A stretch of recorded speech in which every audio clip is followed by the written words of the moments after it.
Então, pastora, até aqui a gente veio conversando sobre a criação da alma, o contexto onde ela foi inserida, a formação de todo aquele ambiente para que ela se desenvolvesse. Aí a senhora nos explicou bastante sobre a queda e como essa alma se comporta a partir dali, os aventais que a gente constrói. A senhora falou um pouco sobre isso. E a partir daí, como que a gente caminha para onde agora, pastora, dentro desse estudo todo que a gente está fazendo? A complexidade da alma depois da queda se tornou uma coisa muito operante e ativa, né? Diante de todas as situações que o ser humano enfrentou e ainda enfrenta. E ele começa assim então a criar soluções próprias, né? Ele começa a ele mesmo criar soluções para os seus conflitos e suas situações. Então tudo se torna muito complexo, né? Isso tudo se torna muito confuso para o próprio ser humano. Então agora a gente vai entrar numa parte um pouco delicada, né, pastora? Vamos falar um pouco dessas soluções que o ser humano criou. Entram aí tudo que a gente precisa saber para solucionar aí esse caminho paralelo que a gente pegou, né? Que não deveria ser esse, né? Isso. Nós vamos falar um pouquinho então sobre isso. Sejam muito bem-vindos à nossa Sala da Alma. Nós estamos aqui estudando um pouquinho sobre o nosso universo, da nossa alma, né? Esse universo tão importante, nós precisamos entender e sanando as nossas dúvidas. Se você tem dúvidas sobre esse assunto, mande para nós. A sua dúvida também pode ser a nossa e nós estamos aqui com a pastora para poder encontrar essas respostas. Você pode encontrar os nossos conteúdos nas páginas, nas redes sociais da nossa igreja, Igreja Caminho da Verdade. Nós estamos no Facebook, no YouTube, no Instagram. Acompanhe os nossos conteúdos e nós vamos conversar aqui. Espero que seja produtivo para você aí. E mande as suas perguntas para nós. Nós queremos saber, nós queremos responder. Então vamos lá, pastora, vamos caminhar um pouquinho mais no nosso estudo. Então, a partir dessas soluções que a gente cria, o que acontece, pastora, com a humanidade, com o ser humano? Então vamos lá, eu gostaria de ler um versículo para você, de Salmos 22, versículo 20, porque eu acredito que no meio de todas essas complexidades, o ser humano tem esquecido o verdadeiro valor das coisas no sentido de alma. O salmista Davi escreve no Salmo 22, versículo 20, ele diz assim: livra a minha alma da espada e a minha predileta da força do cão. Então é muito interessante o posicionamento do salmista Davi, quando ele fala da alma com uma questão de predileção, né? Ele fala sobre a alma ser a predileta. Diante de todas essas complexidades que o ser humano viveu, nunca se teve tanto empenho e tanta dedicação, tanta busca para tentar explicar os comportamentos humanos ou trazer até mesmo soluções. Nós temos aí várias ciências, né? E nunca a sociedade esteve tão envolvida para descobrir ou então para orientar melhor o ser humano na questão de quesito de vida emocional, porque as doenças, elas estão cada vez mais aparecendo, doenças psicossomáticas, doenças emocionais, doenças até mesmo que elas chegam até o corpo de uma forma muito agravante, né? Autoimunes, onde as pessoas sentem ali o baque da própria alma, às vezes até mesmo de uma maneira inconsciente, sem saber o porquê aquela situação se tornou tão agravante daquela maneira. Então você percebe toda a ciência da psicologia, da psicoterapia, tudo em volta disso. Por quê? Porque todo mundo quer encontrar o quê? Uma solução para os relacionamentos. Então, de um lado você tem o ser humano, com todas as suas complexidades, e de outro lado você tem outro ser humano, e no meio disso, o que acontece? Os relacionamentos interpessoais. Então hoje nós vamos estudar o seguinte, esses conflitos entre os seres humanos, deu-se Então, abriu-se um leque muito grande para as pesquisas, para os estudos e até mesmo para o interesse das próprias pessoas em querer saber, né, o que eu faço para ter um melhor relacionamento na minha família, o que eu faço para relacionar-me melhor comigo mesmo. Você percebe que o ser humano, ele teve um progresso muito grande, né? Ele teve um progresso na agricultura, na ciência, na tecnologia, enfim, o ser humano desde sempre tem progredido. Só que a grande conclusão que o ser humano tem chegado é que por mais progresso que ele tenha alcançado, por meio da sua inteligência e por meio do seu conhecimento, que vai aumentando, ele percebe que está existindo um retrocesso nos relacionamentos. Os relacionamentos estão retrocedendo, as pessoas estão ficando cada vez mais doentes, a sociedade está cada vez mais pedindo desesperadamente por uma solução nos relacionamentos humanos. Então, de um lado você tem o progresso da ciência, né, e toda essa situação que hoje é tão fácil para todos nós, né? Tudo se tornou tão mais fácil.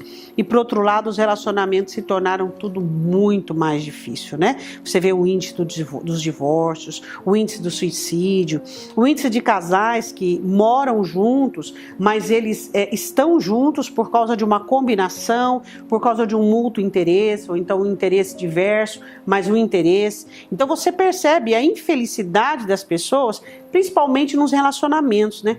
Então aí você percebe essa dificuldade que o ser humano tem. Então nós vimos então esse retrocesso diante de tanto progresso. E aí acho que causa uma frustração, onde as pessoas procuram substituir a felicidade e a saúde dos relacionamentos por certas coisas e não funcionam. E aí começa-se o quê? O ser humano começa então a procurar uma solução. Então nós percebemos, pelo desencaminhar das situações, que o ser humano foi buscando soluções e foi buscando soluções para os seus conflitos. Então nós vamos falar um pouquinho sobre as soluções, tá? Aí o ser humano se apoiou em quê? Assim, pastora, dentro desse contexto todo, né, de progresso, como a senhora colocou, e realmente a gente vê isso, a tecnologia, o acesso mais fácil, né, a tudo, as informações. Aí o ser humano se apoiou em quê? Para achar essa solução? Qual foi o caminho que gerou todo esse caos humano, né? Então, na minha opinião, Muzi, o caminho que o ser humano procurou foi a facilidade. Eu quero falar de algumas soluções que o ser humano encontrou. Eu falo sobre comercializar, transacionar. Essa palavra transacionar, ela significa comércio, comercializar. Então, a primeira opção do ser humano foi transacionar comportamento. Ou seja, o ser humano se tornou repetitivo. Ele começou a responder ao relacionamento do próximo. Então eu te trato como você me trata. Eu aprendo fazer com você aquilo que você faz comigo. Então do jeito que você me trata, eu te trato. Então nós fomos aprendendo o comportamento do próximo. Então você imaginou pessoas confusas, pessoas sem identidade, pessoas dentro das suas complexidades, se tornando mestres de outros que estão também em busca de um aprendizado, que estão em busca de uma idealização pessoal. Então, o transacionamento, o que é? É uma comercialização de comportamento. Então, você percebe que a primeira solução que as pessoas buscaram, na minha opinião, foi copiar comportamento. Então, você percebe, por que você fez isso? Eu fiz porque ele fez. Então você percebe que não é uma ação genuína, baseada em princípios, baseada numa ideologia própria, mas sim uma resposta para aquele comportamento daquela pessoa. Então esse comércio de comportamento, ele existe, e é visível, e é doentio, e as pessoas estão cada vez mais se enterrando no meio desse comportamento. E uma coisa muito interessante é que comportamento não é identidade. Comportamento não significa uma pessoa, não significa a identidade de uma pessoa. Quando nós somos crianças, nós aprendemos com os nossos primeiros mestres da vida, que são os nossos pais. Você que teve a felicidade de ter pais que tiveram uma noção, que tiveram um amor, que tiveram uma ideologia onde eles puderam passar para você princípios de moral, de caráter, até alguns que conseguiram ter um estreitamento com você de uma maneira mais assim aproximada por meio da emoção, dos sentimentos, você é uma pessoa rica, porque hoje em dia nós vimos que é raro, né? Hoje em dia é raro as famílias terem um relacionamento, principalmente com as crianças, um relacionamento sentimental, onde a criança sente a linguagem emocional, onde não são gritos, onde não é a rudez, não é o medo, mas sim aquela presença grave, aquela presença buscada pelas crianças, né? A gente não vê um investimento assim na formação moral, né? Isso. Dessas crianças, que tragam para elas um caminho a se seguir, né? As pessoas, elas querem ter filhos, né, Musa? Eu não estou generalizando aqui, mas elas querem ter filhos, mas elas querem ter filhos, mas elas se esquecem que ao gerar filhos, elas estão dando à luz a uma pessoa, um ser humano, né? Será um ser humano individual e um ser humano que terá necessidades. Nesse ter filhos, também podemos enquadrar aí como uma solução que as pessoas acham, pastora? Há muitas, e no decorrer das nossas salas, nós vamos falar, né, de todo o mecanismo que o ser humano cria para ele poder existir. Então, muitas pessoas, Muzi, elas têm filhos para que elas possam se sentir bem, para que elas possam, é igual um exemplo, por exemplo, uma mãe muito dedicada, com muita dedicação aos seus filhos, vamos dizer, ao filho, e aquele amor, e aquele amor, e aquele amor, de repente no aniversário do filho, ela se esquece do aniversário do filho. Então, qual é a linguagem, qual é a mensagem que ela entende? Então, a questão não é o filho, a importância do filho não existe, a importância de ser mãe é que existe. Então, no decorrer das nossas salas, nós vamos falar de todos os mecanismos que as pessoas criaram para poder existir a partir de. Mas agora nós vamos falar sobre as soluções que as pessoas encontraram para toda essa complexidade emocional que existe dentro, né, das pessoas, que significa essa questão de adequação. O que eu digo de adequação? Adequação é essa forma que as pessoas criaram para poder modificar-se àquilo que o sistema social exige. Então eu volto a falar lá nos pais. Os pais dedicam, investem nos filhos, né? No sentido moral, emocional. Por quê? Porque os pais querem um retorno, eles buscam um retorno. Eles querem criar um ser humano que seja produtivo para a sociedade, um ser humano que vai fazer bem para a sociedade, para o meio, para o indivíduo, né? Para as pessoas que convivem. Então todo esse investimento existe. A alegria de um pai e de uma mãe é olhar para os seus filhos e ver que eles foram, né, e alcançaram todo aquele investimento. Então, o que acontece com a criança? A criança, ela tem os seus pais como os seus primeiros mestres. O que os pais vão fazer? Os pais vão ensinar os filhos a ensinar-se. Ou seja, os pais irão passar princípios de identidade para uma criança, para que aquela criança, conforme ela vá crescendo, ela entenda que pouco a pouco ela vai adquirindo o lugar do pai e da mãe. Ela vai adquirindo o mestrado da própria vida, entendendo, aprendendo, se aplicando, compreendendo, analisando. Isso significa identidade. O pai que consegue, uma mãe, criar um filho, que o filho, ele consegue substituir o mestrado dos pais, que chega uma hora em que os pais, eles terminam o seu ciclo. Então o filho vai tomar tudo aquilo que ele aprendeu e a partir dali ele vai iniciar uma nova jornada. Isso se chama identidade. O que é identidade? Identidade é você começar a viver para produzir para ti mesmo, né? Consequentemente, o próximo será alcançado com isso. Mas isso é identidade. Isso é muito importante, né? Então, nós percebemos o quê? Que o ser humano contemporâneo, e ele não consegue entender. Os pais deixaram o ciclo, agora é a minha vez. Eu vou iniciar o meu mestrado. Eu vou começar agora a analisar, a construir-me a partir de. Não acontece isso. Os pais saem, quando os pais têm um lugar de mestrado, entra o quê? A sociedade, o convívio social, o relacionamento interpessoal. Então é o que a namoradinha quer, é o que o namoradinho quer, é o que os amigos da escola querem, é o que a sociedade querem de mim que eu vou produzir. Aí entra o quê? Entra toda a complexidade. Ação e reação, ao invés de produção. Isso. Então os pais vão até um certo limite com os filhos, e enxertando ali os valores morais, emocionais, que é o correto da criação dos filhos. Então o ciclo dos pais terminam, agora seria a vez deste adolescente, desse jovem, iniciar em base em todo o aprendizado dos pais, e iniciar a autoconstrução. Mas não é isso que acontece. A sociedade ela é tão contaminada por todo o comportamento, onde as pessoas geram comportamento para que o outro também se comporte adequadamente, que às vezes fica impossível até para essa pessoa não deixar-se seduzir. Então são poucas as pessoas que conseguem trilhar um caminho solitário de construção própria. Entende? Então as pessoas elas começam a entrar nesse sistema do quê? De adequação. E isso às vezes vai até ao longo da vida, moça. Isso aí vai por longa data. Ela não consegue construir essa identidade e por fim ela quer explicar essa ela entra nessa adequação e confunde isso com identidade e não acha explicação para nada disso. Não, aí não acha explicação, e aí é onde a gente consegue entender o seguinte: valores que os pais deixaram para os seus filhos são valores comunicados que fazem parte, né, da identidade, da personalidade de uma criança. É muito importante isso, né?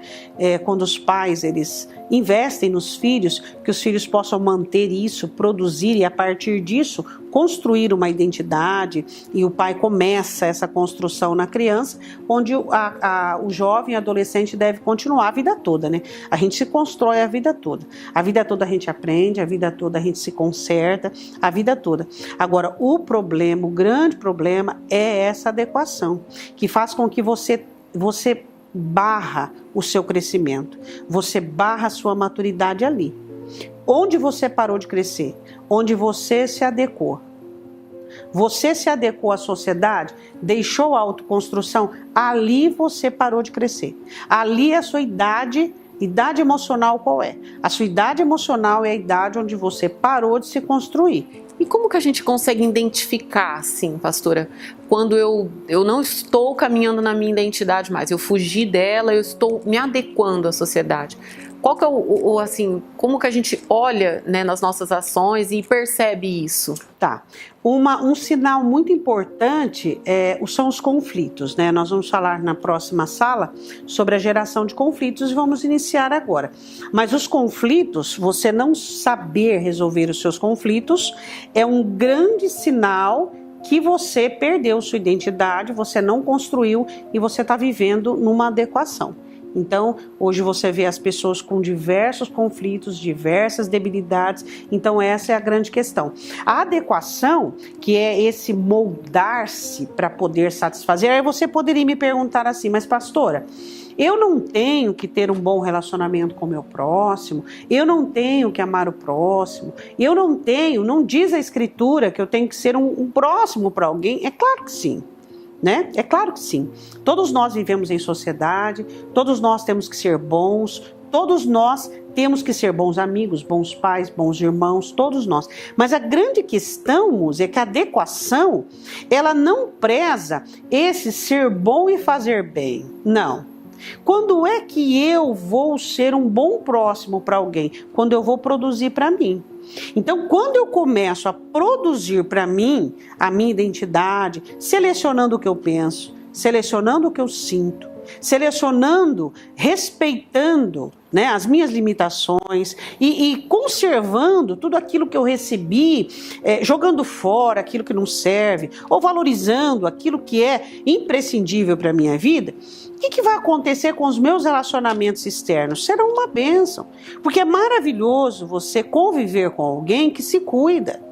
É bom demais você conviver com uma pessoa que sabe quem é, que sabe do que gosta, que se respeita. É maravilhoso. Por quê? Porque essa pessoa só vai ter coisas boas para oferecer para você. As coisas ruins dela, ela vai lidar consigo mesma, com ela mesma. Ela não vai migrar para você todo o seu lixo, toda a sua frustração. Então a grande questão da adequação é que a adequação não é você querer fazer bem para o outro. A adequação é uma assinatura que você faz no seu sistema de falência. Você faliu como indivíduo e você agora está copiando, está oferecendo para os outros aquilo que eles esperam de você. E o cristianismo é totalmente contrário a isso. O cristianismo é totalmente contrário. Nós cristãos, o que nós temos aprendido? Que nós precisamos crer em Deus, crer no Senhor, para quê? Para que a partir dessa fé e a partir dessa construção, nós sejamos luz, sejamos sal, sejamos ponte para abençoar as pessoas. E essa é toda a obra de Deus dentro de nós, pastor? Essa é a grande obra? Essa é a grande obra de Deus. Construir para nós essa identidade. E a nossa construção não termina nunca, só quando nós partirmos. A nossa construção termina. Então nós vamos sendo construídos e construídos em todo o tempo aprendendo. Então a adequação, ela é uma doença na nossa sociedade hoje. E eu vou repetir, adequação não é você familiarizar-se com pessoas, não é você ter empatia, adequação não é você ter bondade, não, adequação é uma forma equivocada de satisfação. É uma forma onde você copia comportamento. E comportamento, vou repetir, comportamento não é identidade. O que acontece? Acontece que nós ficamos escravos das expectativas alheias. Então nós ficamos olhando para as pessoas, observando o que as pessoas esperam de nós e nós nos tornamos escravos das expectativas alheias. Claro que eu não estou fazendo nenhum tipo de apologia à rebelião, nada disso. Eu estou dizendo que ao construir, existem pessoas que dizem, é isso aí, eu não estou nem aí com ninguém, não quero saber de que ninguém espera de mim. Não, isso aí já é uma rebelião, um motim interno. Não, nós não estamos falando disso. Nós estamos falando de um respeito que nós temos que ter por conta desse abandono que houve da essência. Houve um abandono escancarado da identidade. Houve um abandono, sabe, do interior do ser humano. Porque a alma, ela tem que ser a minha predileta. E quando eu abandono a minha alma, eu fico do lado de fora buscando, entende? Então eu quero agradar, eu quero servir, eu quero me modificar para que a sociedade me aceite. Então eu fico observando assim, as minhas necessidades interiores e as necessidades do próximo. Se eu não sanar a necessidade do próximo, eu vou pagar um preço muito alto. Eu vou ser hostilizada, eu não vou ser uma pessoa que você quista, e eu não vou agradar. Então eu não quero pagar esse preço. Então eu prefiro abandonar a minha construção, eu prefiro abandonar a minha identidade e viver à mercê daquilo que as pessoas esperam de mim. A gente vê muito isso nas famílias hoje, né, pastora? As pessoas se doando para fora e construindo menos dentro de casa, nos seus relacionamentos pessoais, ali em família, repetindo esse comportamento que faz consigo mesma, para fora, porque não faltando tem como, dentro. Não tem como você isolar esse comportamento.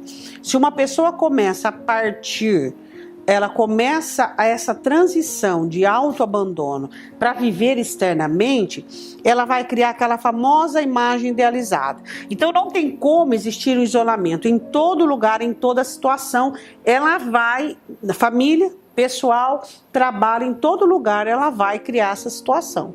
Então até mesmo no meio da família. Então em todos os lugares. Então a grande questão, Muzi, que eu vejo é o seguinte: nós temos que ser produtores, autoprodutores. Quem devem ser os primeiro beneficiados com aquilo que eu produzo? Eu mesmo. Eu tenho que produzir para mim. Por quê? Porque se eu estou alimentada, eu vou conseguir alimentar as pessoas que estão ao meu redor. Não vai existir cobrança alheia, não vai existir essa sujeição que as pessoas buscam umas às outras. Entende? Não vai existir esse pânico. As pessoas vivem em pânico de ansiedade. Por quê? Porque elas querem agradar, elas querem estar à altura daquilo que a sociedade exige delas. Então, quando você começa a entender que você tem que produzir, que você tem que entender que você tem uma alma. Olha, você tem uma alma, você é uma alma. E você precisa de alguém para te ajudar. Não! Você não precisa de ninguém para te ajudar. Você precisa da sua própria ajuda. Você precisa que você se compreenda. Você precisa que você se ame. Você precisa disso. A gente viu agora nesse período que a gente veio passando, o isolamento mostrar essa dificuldade das pessoas de lidarem consigo mesma, né, pastora? Na pandemia houve esse isolamento, essa necessidade das pessoas ficarem em casa, né? E as pessoas descobriram, porque não houve na pandemia, no isolamento, não houve nada de novo, não. Só o que houve foi as máscaras caindo, né? Então as pessoas descobriram que elas não se conhecem, elas descobriram que elas não se suportam, elas descobriram a solidão, porque chegava todo mundo à tarde, o pai e a mãe do trabalho ligavam a televisão, eram pessoas solitárias, sozinhas, que conviviam no mesmo lar. E depois, convivendo todos juntos, descobriram o quê? Que são pessoas estranhas. Entende? Então eu acredito que isso teve um ponto favorável, onde aqueles que observaram a falha no sistema doméstico e familiar puderam alertar e dizer, não, peraí, né? A engrenagem está errada, está errado aqui dentro, vamos consertar, né? E alguns, claro, que não vão ter forças para isso, mas algumas pessoas vão procurar. Dentro disso tudo, Muzi, então nós temos esse esforço de adequação e esse abandono de identidade. Quando eu vou me esforçar para me adequar, para me conformar ao outro, eu estou abandonando a minha identidade. E o que eu vou gerar com isso? Que eu estava falando para você, os conflitos. Então, o que são conflitos? Conflito é o abandono, grande conflito, né, do ser humano. Quando você percebe pessoas que têm conflito com todo mundo, é porque o grande conflito mesmo que ela não percebeu é dentro dela, né? Então, o grande conflito é, a minha alma está gritando aqui dentro. Ela está gritando, eu sou abandonada, eu estou abandonada. Por conta do quê? Por conta essa atividade externa. Então, o grande conflito são as minhas necessidades internas, onde eu abandonei para viver as necessidades externas. Então, eu abandonei as necessidades internas para viver as necessidades externas. Aí é a geração dos grandes conflitos. Pessoas que não conseguem tomar decisões, pessoas inseguras, pessoas que não conseguem, por exemplo, pessoas que tiveram um problema no passado, onde não foi resolvido, que ainda trazem grandes questões inexplicáveis dentro delas e nada consegue dar certo. É como se você já se sentiu atarefada, onde você não consegue ter o poder de concentração? Então a alma funciona mais ou menos assim. Se a alma tiver algo que ainda não foi digerido, que está ainda indigesto, não haverá condições de ficar longe de conflito. Então os grandes conflitos que nós percebemos hoje em dia, né, que as pessoas vivem em conflito, é por causa desse abandono, né? Então as pessoas não conseguem serem definidas, determinadas, objetivas. Por quê? Porque tudo virou subjetivo, né? Tudo é o que o outro quer, o que o outro precisa e assim por diante, né? Nós vamos falar um pouco mais desse tema conflitos na nossa próxima sala, pastora? Vamos iniciar falando sobre isso, sobre conflitos. Porque a grande questão que a gente percebe, né, essa questão dessa moldação, essa questão dessa adequação, eu quis falar hoje sobre adequação porque foi a grande solução que o ser humano encontrou, né? Então o ser humano resolveu adequar-se para que ele possa não sofrer tanto. Isso não foi o melhor caminho, né? Então é um caminho mais rápido, obviamente. É um caminho muito mais rápido, né? Muito mais simples, muito mais rápido. Só que o caminho mais longo, que é a construção da identidade, isso é um caminho que vale a pena. E as pessoas deveriam entender um pouquinho mais isso, e elas deveriam procurar saber quem são, e elas deveriam, questionar-se mais. Você deveria saber melhor quem você deveria buscar, interesse, e não deveria vir tudo a grosso modo, não, de forma nenhuma, nem negligenciar, nem ser indiferente às suas necessidades e a você. Eu gostaria que você analisasse o quanto de adequação você tem, o quanto de molda, o quanto dessa busca de adaptação, de adequação, gerando esse abandono interno. Isso é muito difícil de se ver. As pessoas estão sofrendo por conta disso, de todas essas exigências, as pessoas vivendo um servilismo, vivendo a escravidão. E quantas pessoas fizeram grande parte da motivação da vida agradar os outros? Essa é a grande parte da motivação de alguns. A existência de pessoas é agradar aos outros, né? E deveria ser diferente. Eu vou me construir, porque me construindo certamente, não é que eu vou agradar os outros, eu vou fazer bem para as outras pessoas. Vou ser feliz de Vou fazer bem, né? O que é fazer bem? A diferença de fazer bem e agradar, né? Eu vou fazer bem, vou ser útil, né, às outras pessoas. É isso aí. E nós temos mais assuntos relacionados à alma para a gente poder estudar com a pastora, aprender um pouco mais sobre a nossa alma, para que nós possamos estar na posição correta, encaminhar essa alma da maneira correta, para que a gente tenha uma vida que vale a pena nessa terra, né, pastor? Então eu te espero no próximo Sala da Alma.